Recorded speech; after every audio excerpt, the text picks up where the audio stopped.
Melanie's Muses here, where I muse about things in the entertainment world that are entertaining to me, and sometimes a few weird and random other videos too.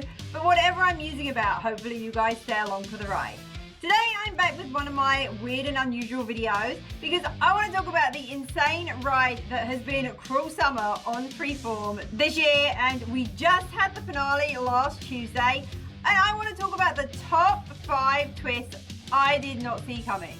If you haven't watched Cruel Summer, this is your big old spoiler warning that there will be spoilers discussed. There is no way to do this video without spoilers. There are spoilers right up to and including the finale. So if you haven't watched, I suggest you turn this off now and come back after you do. If not, consider yourself warned. For those of you that have no idea what Cruel Summer is, it is a show that has been airing on Freeform, and it's a 10-episode miniseries that follows the events of summers through 1993, 94 and 95. And it involves the disappearance of Kate Wallace, who is a high school student. And full disclosure, this series definitely covers things that would be considered triggering. Freeform has a great warning up about it before each and every episode. Please bear that in mind if you're going to watch. Some of the things mentioned in this video may be triggering. And there is a helpline that I'll be putting up at the end for anybody out there who is a victim of any kind of sexual assault, and I urge you to reach out and get help. Things like that are never okay. But with that, everybody ready? Here are my top 5 twists. Coming in at number 5 is when we discovered that Kate's mum wrote the note calling her a liar and put it on her door. Up to this point, although we knew that the mum was not a particularly nice character, we had no idea the level she would stoop to try and get back into control. Mallory finding a jammed copy of the letter in a broken printer that she's trying to salvage was definitely a surprise to me, and I'm pretty sure it was a surprise to everybody else that was watching, and that brings that in at number 5. And honestly, guys, that's barely the tip of the iceberg. At number 4, I'm going to put something that came up in the finale, and that is how Martin Harris died. Martin was very much the antagonist in this story, and right from episode 1 we learned that he had died. The show very clearly announced early on that he had died in a shootout or he had died from gunshot wounds, which very much led us to believe that his death was the result of Kate being rescued. We come to find out that this wasn't the case. In fact, Kate was responsible for taking Martin's life. It actually happened almost 24 hours before Kate was rescued. Definitely not something I saw coming, and there had been a lot of talk about Annabelle, and one of the twists was that Annabelle wasn't in fact a person at all. It was the gun.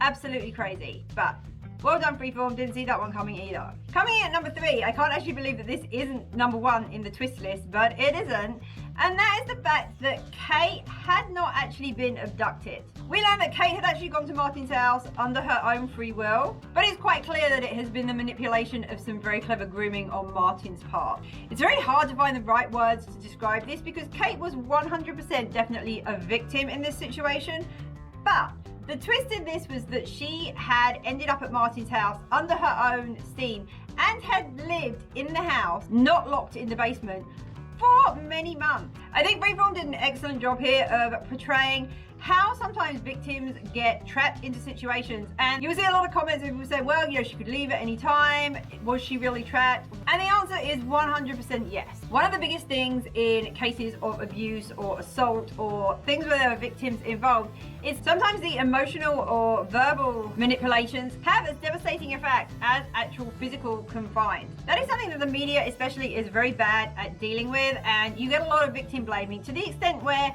you get to see in this that Kate 100% blames herself for everything that has happened and carries a lot of guilt. Again, I'm going to stress, if anyone out there is a victim, please contact somebody. There are people out there that can help you and can talk things through with you. Remember, this is not your fault. And I don't think I can stress this enough. It is a topic that is very taboo in all the circumstances and doesn't get talked about, but this is a great example of bringing this stuff to light and how people can find themselves in situations that just gradually spiral out of control, and then it gets to the point where they don't know what to do. And that's what happened to Kate.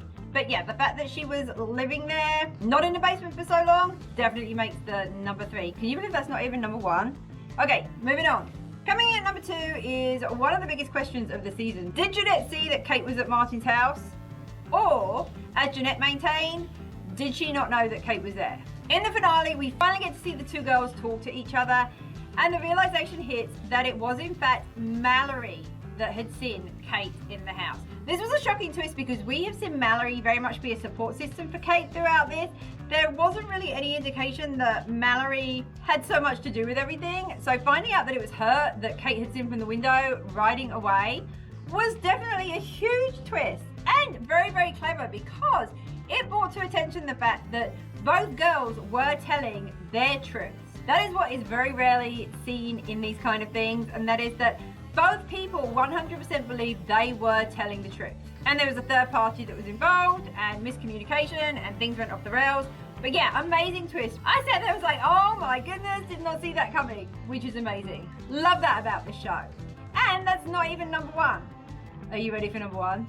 I'm ready to share number one. Coming in at number one was the very final scene after you think the whole show is done, you've got all the answers, you know what was going on, you know that Mallory had been the one to see Kate, Jeanette had gone on TV and sort of cleared her name, Kate had stood up and said, it was not Jeanette that saw me, all the lawsuits have been dropped, Kate and Mallory have gone on and resolved their issues and they're together and everything's great, and you think that's the end, and then you get another flashback. And this flashback was just jaw-dropping. What a way to end the show.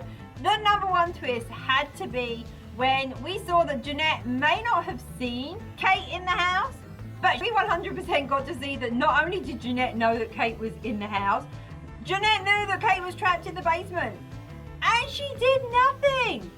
We get to see Jeanette on one side of the door and Kate yelling from the other side of the door to please help. Kate at that point thinks Martin is the one that's there. But Jeanette, we see her make the decision, hand on the doorknob to take her hand away and leave. Absolutely crazy, and that is why this 100% is my number one twist of this show. That was full of twists. So what do you think? Were there any twists in the show that made you drop your jaw that I didn't mention? I would love to hear them. Please make sure you drop them in the comments. As I've said before, I'm going to say it again because it is really, really important. If you are watching this and you or anybody you know has been a victim, please reach out and contact the number for Rain that I'm putting up on the screen right now. There are people out there that can help you. You do not have to go through this alone. And with that, I'm going to wrap this up and say huge thank you if you stayed to see what I was talking about today. For some of you guys, I'm hoping if you watch this video that you've already watched the show. Otherwise, wow, your mind is just going to be full of spoilers if you now go to check it out. And yes, before anybody else, there is going to be a season 2. I don't know what they're going to do with it. Personally, I would have them just leave it there, one and done. That would suit me just fine. Who knows? There have been rumors that they're going to go off and do like an anthology thing like American Horror. I don't know. I can't see anything working. I just leave it well alone. It's great, just the way it is. If you did stick around, please do all the fun YouTube things, like, comment, and subscribe. Especially comment. Can't wait to hear what you guys think about this. If you think I look like a fun person to hang out with and you want to come chat with me, I hope you do. I'm live every Sunday at noon Eastern Time over on Facebook with my husband Greg. We talk about TV shows like this one, without the spoilers though. We talk about movies, we have giveaways, there's all sorts of craziness going on. My Muses are the best fans ever. You will find them in the comments. But anyway, on Facebook, we love to see new people there. They love to see new people there. Come on over and see what we're all about. Facebook, noon Eastern Time, every Sunday. Head over to my website as well, melaniesmuses.com, for even more Muser things that are going on. More giveaways, book reviews, guest articles, feature articles, all sorts of articles. And new stuff is being added every day, so if you haven't seen something you like yet, check back. You never know what's going up, and it could be something that you like. And finally, click that little notification bell so you never miss when I have a new video up. Only thing you can count on for 2021 are Melkor Mondays, Forgotten Feature Fridays, Zoom interviews on Wednesday when I have them available, and weird and random other videos like this as I think of them when they pop in my crazy head or by request. So if you've got something you want to see, let me know. And with that, I'm going to wrap this up. As Muser Amanda Horton says, Muser life is the best life. So you need to get in on that. See you soon. Bye.